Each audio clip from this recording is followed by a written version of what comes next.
ኢትዮጵያ ውስጥ የተፈጠረ የክደት መንፈስ የክደት ኃይል ነው። ይሄ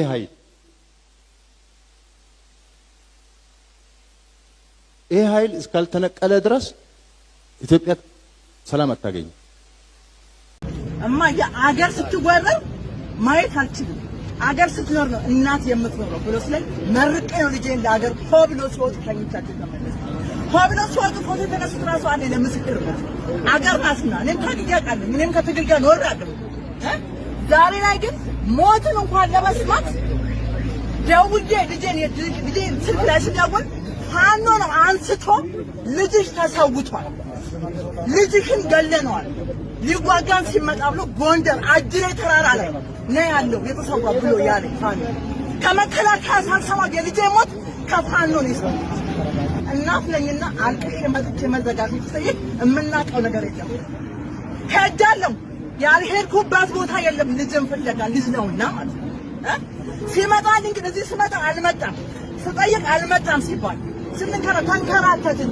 ልጄ ድምፁ የሰማው ቢሰዋ ነው። ቢሰዋው መርቄ ከኛውት ልጄ ነው። ልሂድ ብሎ ሲለኝ ከኝቼዋለሁ። ለሀገር ነው ከኝ ሆ ብሎ ሲወጡ ነበርኩ ባጠገባቸው ብዬ ስለው ትታሰሪያለሽ ልጅ ብለሽ መጥተሽ ስትጠይቅ ብሎኝ ያለኝ ሰው ቆሻሻ እንኳን ገንዳ አለው። እኛ ግን እንኳን የገንዳ ያህልና የቆሻሻ ክብር የለም። ልጄን እኮ አሞራ በልቶታል፣ ገደል በልቶታል። ወገን እያለው አመሰግናለሁ።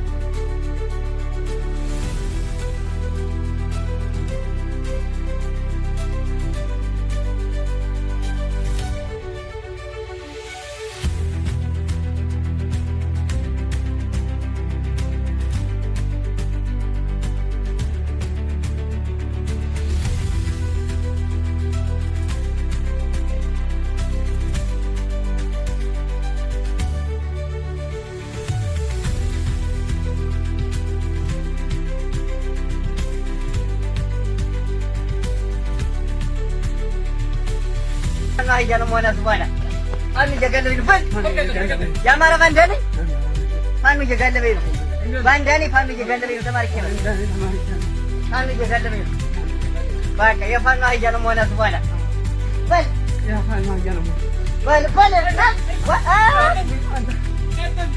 ወይ ነው ማን ይገለበኝ ፈል ያማራ ባንዳኔ ማን ይገለበኝ ነው ባንዳኔ ፋን ይገለበኝ ነው ተማርኬ ነው ፋኖ እየጋለበኝ ነው። በቃ የፋኖ አህያ ነው ሞናስ በኋላ በል የፋኖ አህያ ነው በል ወይ ነው አብይ ግን የለም ሞቷል።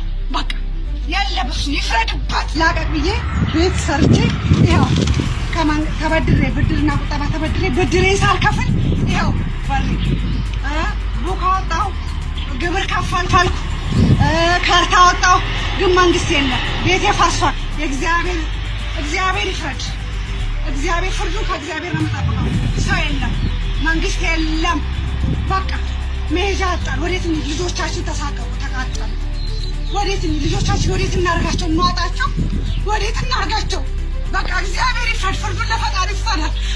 የኢትዮጵያ ሕዝብ ይፍረድ።